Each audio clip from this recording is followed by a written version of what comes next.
Hey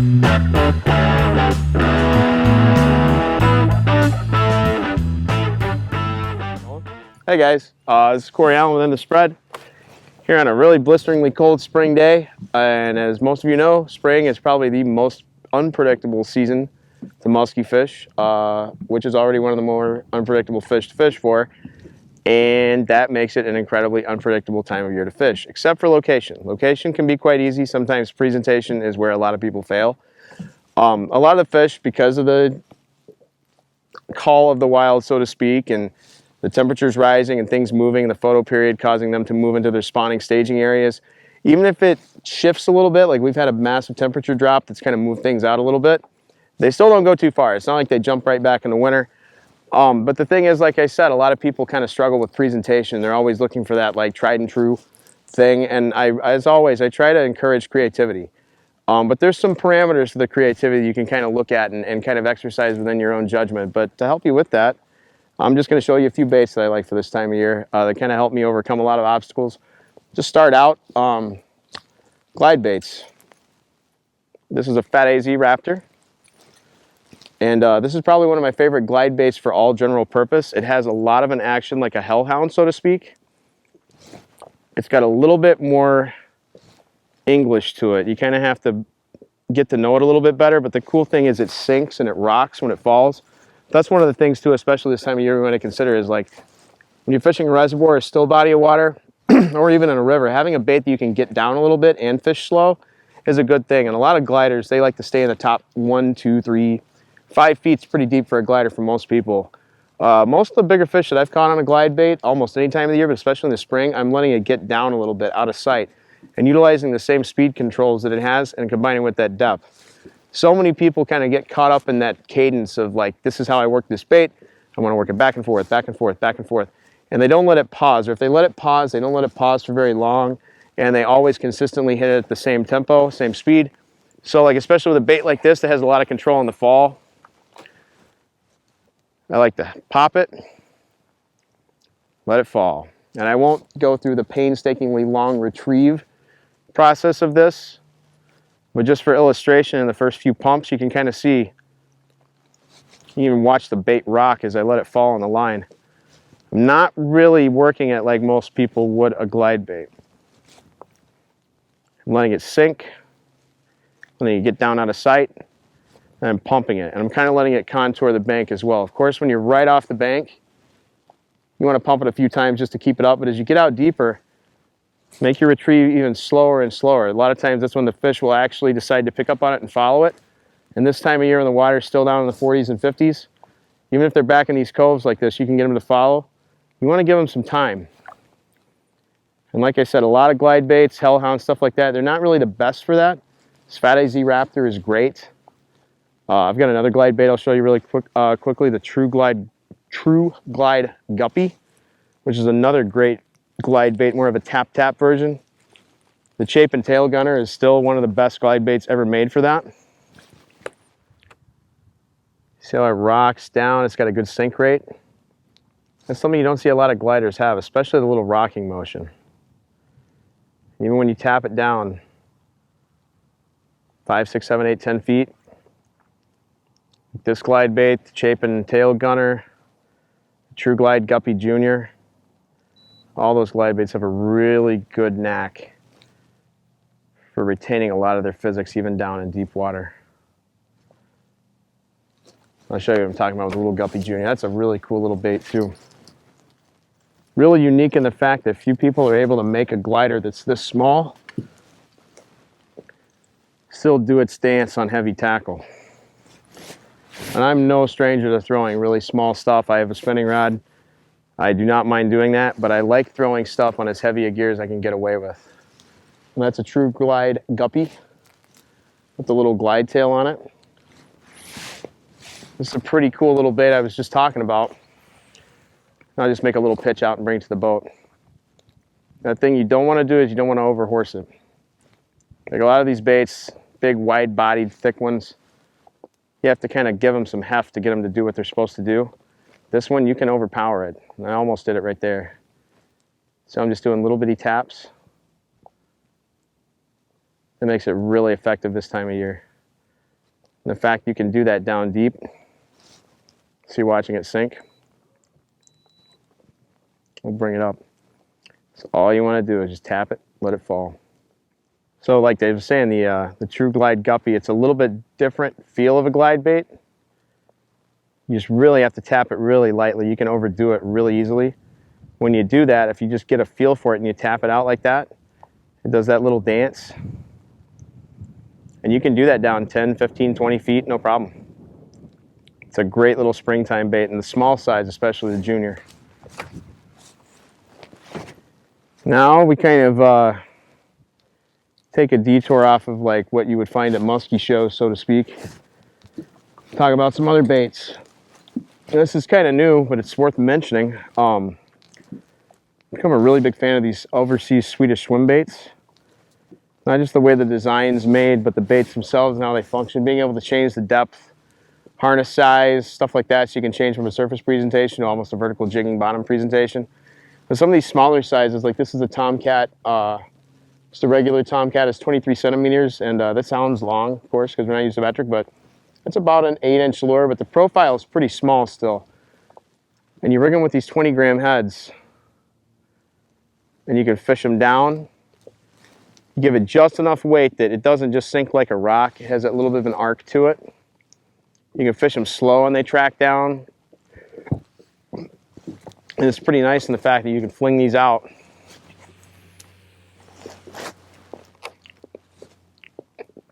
Just work them slow like that. They've got a little bit of a gliding motion. Slow retrieve them.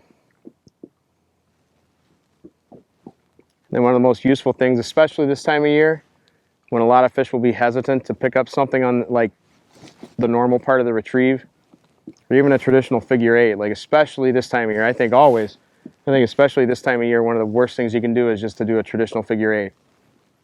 So many times, so often, you'll watch a big fish come in after you've had the bait down 15, 20 seconds, working it at the boat, because most people just do this, right? Oh, nobody's there. Well, not yet, he's still out there. So a lot of times what's cool with these baits is you can fish them relatively shallow, rig the 20-gram head, fish them down a little bit deeper. Then when you get it to the boat, you can take your sweet time with it. Let it drop down out of sight, bring it back up. I wouldn't really explore the larger sizes this time of year, but like especially this size, the smaller wingman model, which is more of a straight retrieve bait, like that's a really, really effective size for this time of year. It's not too big, not too small either. You can still throw it on heavy tackle, but that's a really good presentation to throw at fish that are a little bit more hesitant than traditional retrieves. All right, now going a little bit further down the rabbit hole, this is a bait probably not too many people are familiar with. Company Biwaa. It's kind of originated in France, and now they've got kind of a home base in California, I believe. Getting a little bit popular with the bass anglers, but the thing that I noticed, like there's a lot of swim baits out there. Like there's no shortage of jointed swim baits. The big thing I noticed when I looked at these, yeah, they look really cool. They're built really well. Most swim baits, when you fish them, they fall like this. They fall parallel, and that's cool. Like that's not necessarily a bad thing. But what I really like about this though, is this is one of the few that falls head first, and it doesn't just fall head first, it actually swims down. So you can fish this bait like a traditional swim bait. It's got a nice steady motion, but that's where it comes in. When you drop it, it swims nose down, and it doesn't just do that, it stays tracked. It falls just perfectly down. That makes it really useful. It's a smaller size bait. They make a slightly smaller one that does that as well. I believe this is a 6-inch. But what's really cool about this is you can fish it slow, pitch it out. You know, if you're wanting to check the shallows, you can just reel it normal. You can rip them, let them fall. Then when you really want to get down a little bit and kind of probe, you can almost fish it like a jig. Lift it up, let it fall. And especially in bays like this where fish might not be totally back into the spawning areas, but they're staging. Like they're not getting too far away from where they know they're gonna go. So that's another bait too. Like I said, you can really probe these areas with a smaller size bait. Something really out of most people that's a, you know, if you're a musky fisherman, you probably wouldn't really realize this is out there. It's definitely built for that kind of species. It was actually made for pike. But that swimming down motion, that's a really unique thing to it. Opens up a whole other dimension the way to fish that bait. And that, I have to admit, that's what makes that particular brand really stick out. Not only the paint job is really good, the fins, all that realistic stuff, that's cool. But that motion, that attention to the physics of the bait and what it's actually going to do, that's something that really sets it apart. At least in my book. Another really cool bait that I saw when I first checked out the Biwaa baits, this is actually the first one to catch my eye. It's called the Biwaa Divinator. Now what I thought was really cool is I used to actually take swim baits and bite the tails off them after they've kind of been beat up a little bit. And I would put blades on the back of them to kind of use like this, kind of like a modern day take on a little George. It's got a little bit more of a dynamic action to it. So that's essentially what this is. And these come in multiple sizes. They come all the way down to like a 1/4 ounce. This is the 1 1/4 ounce. I think this is the biggest one that they have available in the States. But these are really cool too in the fact that they're really multidimensional. You can vertical jig them. They're basically a smaller version of a casting bondy bait in sorts. But the way that tail is rigged and it's more organic, it gives it more of a dynamic motion through the water. It's a really great bait for springtime too because it has that really subtle motion of just a single blade. You can cast it pretty well on most heavier musky tackle. It's 1 1/4 ounce and it's really aerodynamic. It's not like you're throwing a bucktail or something that's loaded up with hair. So it casts like a bullet. The other cool thing about it too is just being able to cover those multiple depths in a slightly smaller size and a package that's pretty castable. So like this is a cool thing you can do right now. Like if you want to, just straight retrieve it. It's a cool search bait. Track straight. You can reel it really fast actually and it stays tracking. See, there it comes in. Bring it in.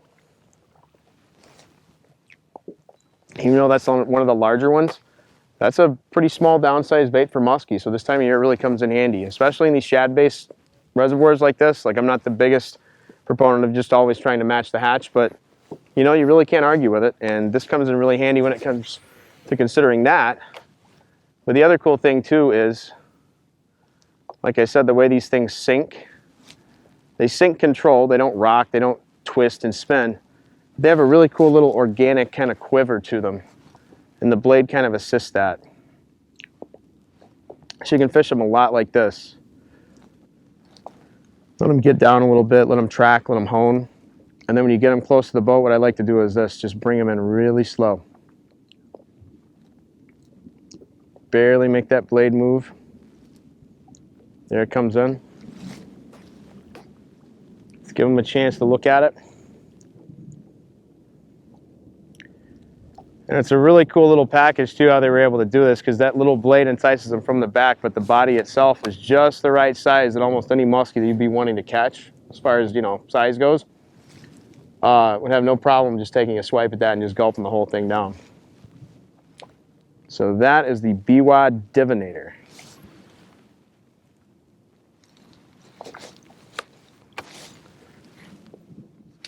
Hey guys, Cory here, and a little disclaimer because it's cold. I got the beard keeping me warm. Sometimes it's causing some audio issues, so just, you know, bear with. My apologies.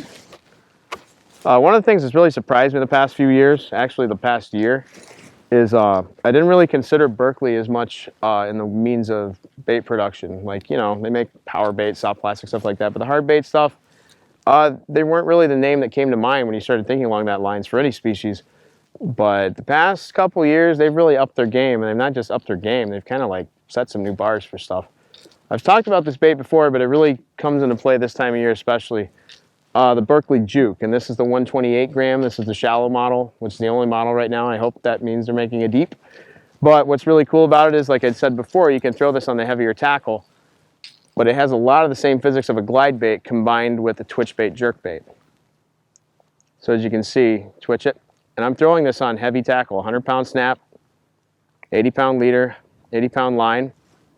And the way that it dives out like that, darts, and just that hang time like that especially, you can just let it sit forever.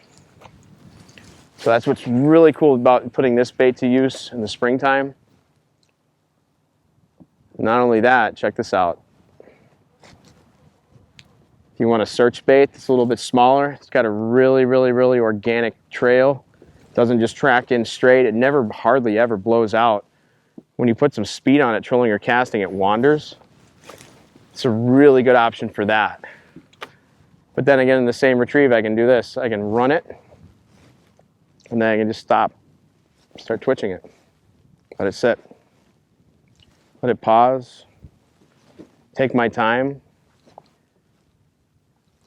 And the way that it moves, it's almost the perfect combination of a glide bait and a jerk bait. Because you're literally watching it walk out. I mean, I've used almost every twitch bait in bass world, musky world, whatever, under the sun. I can't say I've ever seen a bait that does that quite as well, let alone not having to compromise the integrity of my tackle. Having to bump down to something a lot lighter to get it to work. It's a pretty amazingly designed bait. And I think it'd be a mistake for you to have to put this into your arsenal when you're going after spring muskies. Well, I just got done talking to you about the Berkley Juke, and I was bragging about the Berkley line, but the Juke wasn't the only reason I was doing that. This is a brand new bait that came out from them called the Dredger. Now, I've long been a big fan of utilizing certain bass cranks in your musky arsenal almost all season, especially in the springtime. My two favorites until encountering this one were essentially the Rick Clun Freak, which is like an extended square bill, and the Strike King 10XD, which is like a really big, fat-bodied crankbait. Now, there were strengths and weaknesses to both. I didn't like the buoyancy so much of the Rick Clun. I wish sometimes the 10XD had a little bit more buoyancy, but the hang time was pretty cool. And they really had two actions that were just totally different from one another. One was really kind of subtle, and the 10XD was just like really, really, really erratic, but still really, really consistent. This Berkley Dredger, and this is the largest one they make. This is the 1 1/8 ounce. Set to dive to 25.5 feet. This is almost literally like they saw that and combined the best of both of those. It's got a nice little decent rise rate, as long as you don't put too heavy of a leader on it. The other thing is too, that'll help you with that as well, is when you don't let it just fall flat. If you lift up on the line while you're fishing it deep, you'll lift that swivel up, and that, believe it or not, is enough weight difference. It will actually keep the bait from sinking and allow it to rise. But what's really cool about this is just being able to throw it on heavy musky tackle, not having to compromise. You can fish it really slow, and you can just dig down through the bottom like that. Just probe the depths of these little bays, because even on a short cast, you're getting this thing down 8-10 feet. So hit it, pause it, reel it a little bit, pop it again. Just wait for that little tap, because a lot of times these fish, especially the big ones, they're not going to be too aggressive. All they're going to do is come up and just want something they can just barely nip with their lips. And the coolest thing about this one is you really don't have to try to figure eight deep with it. It stays down, stays out of sight. As long as you keep your rod tip close to the water while you're retrieving it, it's going to do that vertical up thing I'm really fond of in fishing, which is too often I think people bring baits at the boat. I want them to come up to the boat. And really when you're doing this thing too, like it's a good way to just check kind of the secondary areas of these spawning bays. I wouldn't necessarily run them up in the super shallow weedy parts, but you especially just want to really be thorough in covering the backs of these before the fish actually would go into the spawning areas. This is a really good bait to use. See there, like I said, you want to just keep a close eye out behind it. It stays down really well. Twitch it a couple times for your figure eight. And bring it up.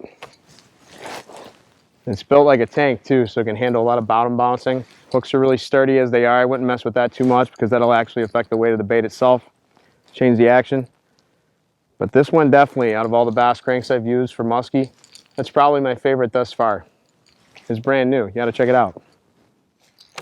Hey guys, last Berkley bait, I promise. But it's kind of weird how these things work out, because the first time I ever really noticed Berkley in recent days, as far as hard baits go, it was the Berkley Juke, and I saw a video and I really liked it and bought it, and I definitely wasn't disappointed.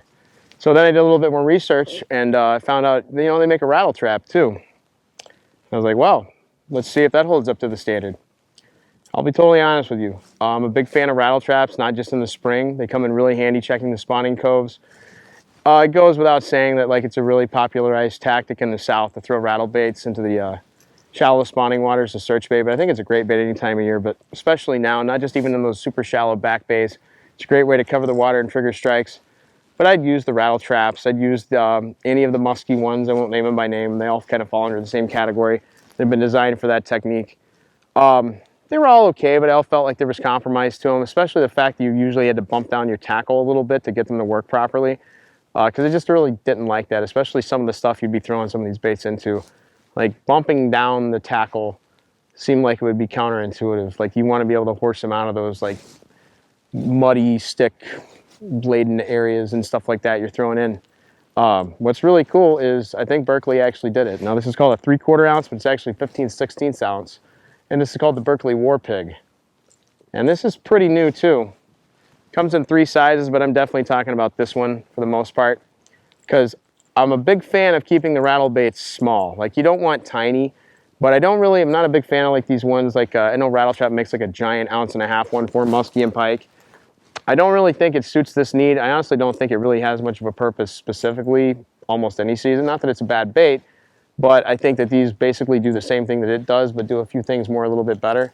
Cool thing about the Berkley Warpig is the fact that it's really built with like a really abrupt nose. Essentially I think that's how I got the name Warpig. So the thing I've done and experimented with the past few days is I've just tried to beat them over anything that I possibly can. And a lot of times I found myself trolling them, bottom bouncing. I know earlier today we probably bottom bounced 2 of these crankbaits over a mile. This was one of them. There's a little bit of wear, but not much, especially what we put them through. But it's really cool, this size in particular. You put a little bit of a leader out, and they reel just fine on this heavy tackle. As long as you're not using like a giant snap, that's a big thing, but honestly you don't need one. Tracks in well, has a little bit of a quaver. I'm also pretty fond of the fact that the rattles are there. I mean, you notice that it's a rattle bait, but some of them are almost obnoxiously loud, and that's not the case with this one. This one's, I think they kind of got everything kind of dialed in with it. You can see I've got this on a 9-foot musky rod, same tackle, haven't changed, 80-pound line, 80-pound leader, 100-pound snap, bringing it in just fine. And especially that size, like, not hard to cast at all with this heavy stuff. So you don't have to compromise your tackle to utilize this tactic, especially with this. And once again, whoever designs this stuff at Berkley is kind of a savant, because they're kind of pipping the ace every time they come out with something. And the funniest thing is, I don't even really think they're considering musky anglers in mind, but they're like making really, really great tools for their stuff, especially in the springtime. But yeah, out of all the rattle baits I've used, and I've used them all, combining the size, the weight, castability, durability, the fact that it just digs through, roots through cover and stuff, you don't have to worry about that. I really can't endorse anything quite as much as I can the Berkley Warpig. Definitely should give this a shot. Hey guys, one more bait I wanted to talk about with you guys for the spring, often overlooked. Probably because a lot of times when you have to throw it, you have to bump down the spinning rod tackle. But I've become a big fan of chatterbaits. Now I'm not talking about the giant ones they sell for muskies. The Angry Dragon, Muskie Innovations made a great one for a while. Those are great in their own right. I think they're really underutilized for most of the season, but when I'm talking springtime, I'm talking these smaller ones. Particularly talking about the Zman. Now what's really cool about this one is a lot of chatterbaits, even the smaller ones, even with a little bit of motion, they get a lot of vibration, which, yeah, I get it. That's the whole idea behind the chatterbait. But the thing I found when I'm fishing these things, especially this time of year, you don't really want that. You don't want it to go crazy. You want something that has just a little bit of that motion and maintains its consistency, tracks straight, and allows you to kind of probe the depths like that slowly. And the neat thing about the Z-Man in particular is the blade vibrates, but it doesn't really shake the body that much. It kind of lets the rest of the body do it, which seems like it might be a little bit counterintuitive, but experience tells me that I get a lot more response this time of year from these kind than the ones that are all janky and wild. The other cool thing too, these 3¼ ounce and ounce ones, you can fish on this heavy tackle and heavy snaps and get away with it. So like right now I'm just throwing this. You can barely see my rod tip moving. I keep my thumb on the line so I can make sure, because I'm always trying to keep it at that threshold. There's always a little bit of a part where they stall, and the blade stops working, and I try to keep it right there. Not burning it in. Keeping it really subtle, really smooth. Definitely helps to put a trailer on the back, like a Grub or a pack-a-craw. Just something, if they're coming up behind it to nip it, it just gives them a little bit more of something to do. You don't want a huge trailer, you just want something to kind of tail on the back end. And like you can see, when I bring that in, even when I reel it fast, it doesn't really make the bait go crazy. The blade kind of just does the business, but it still doesn't really impede the bait from just kind of doing its thing. Like these big ones, it makes the whole bait shake. And I don't think that's necessarily a bad thing all the time. But especially this time of year, I've just had a whole lot more success with them like this. The other cool thing about chatterbaits I don't see a lot of people do is they really double well as a jig with just a little bit of vibration. That's one thing I'm really fond of doing as well, because I love bass jigs. I really do. I love fishing them this time of year especially. But two of the problems are they don't have a lot of lift, so you can't really do this where you fish them at a slow speed back and then start to drop them and do this. You kind of have to pick one or the other. But the other thing is they're really snaggy. They catch almost every branch and every tree you hit. But that blade does a lot of that as a guard to keep the bait from doing that, so you can really fish it into heavy cover. It's a great double duty spring bait. Hey guys, final bait I'm going to talk about today is kind of a combination of baits. The ever popular in bass fishing, Alabama Rig. Now I know the musky fishing has come along with some versions of this. Didn't really seem like they took off too much, but I think that's because they were trying to muskify something that was already muskified to begin with. There's all kinds of variations, there's all kinds of brands, there's all kinds of things. I'm not telling you which one to buy or which one not to buy. This is a Hog Farmer. These are locally made. These are pretty sturdy baits.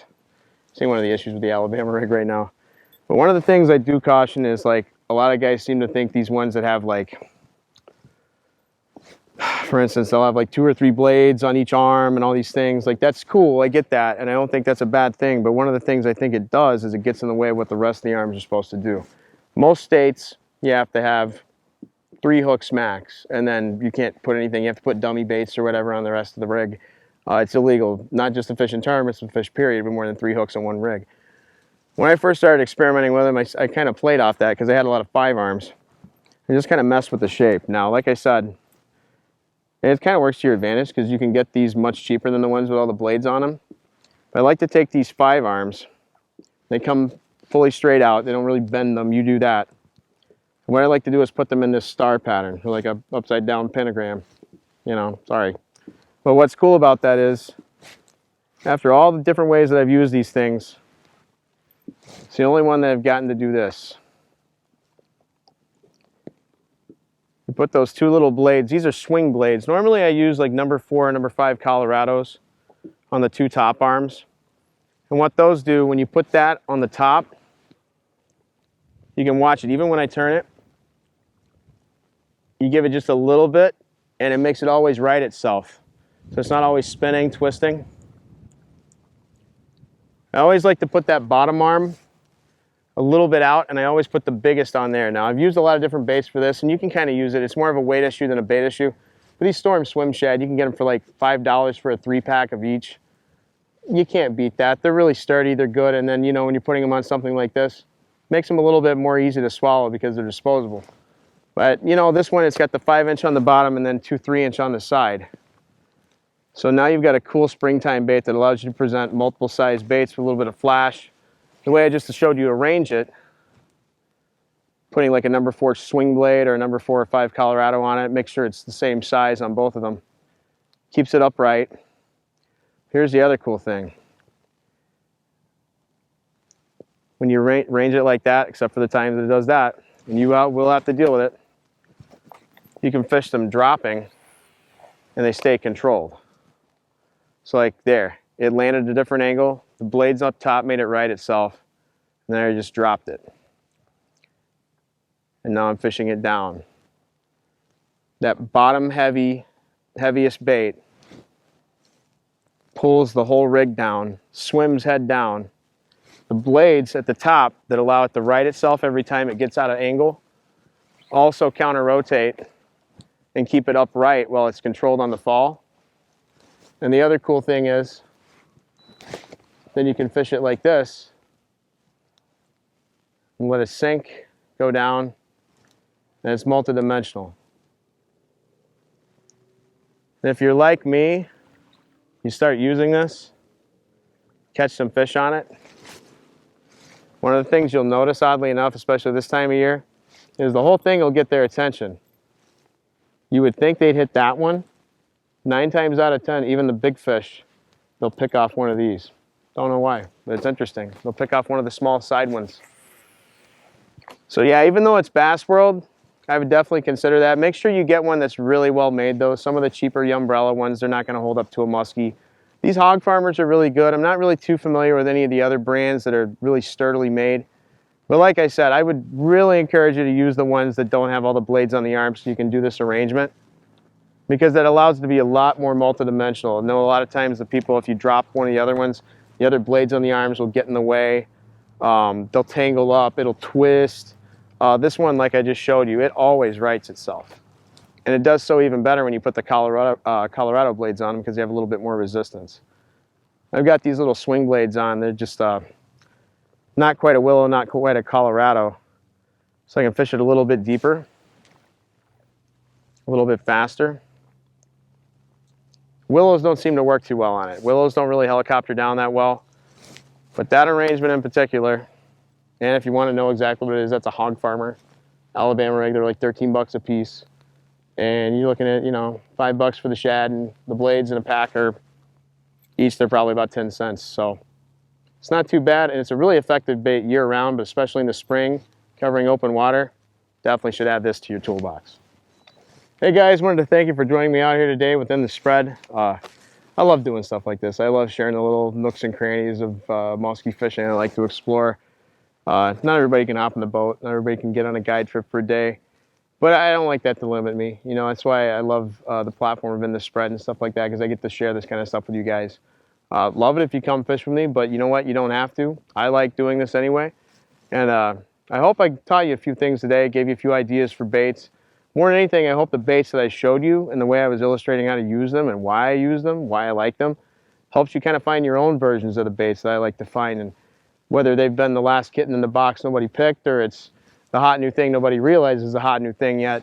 There's always something out there, whether it's musky world or bass world or trout world, or doesn't really matter world. Like, they're all baits, it's all water, they're all fish, they're all tools. And that's one of the cool things about these fish is I've yet to find something that doesn't have an application. There's some that are better, some are worse, but I've never found a musky bait, never found a bass bait that doesn't work. I've never found anything like that. They're all just tools, and especially for these critters, especially this time of year, there's really no limit to what you can explore. Big, small, obviously more on the small end, but it's one of the neatest things about them is you get to really explore the creativity of angling. This is Cory Allen. Hope to see you guys next time.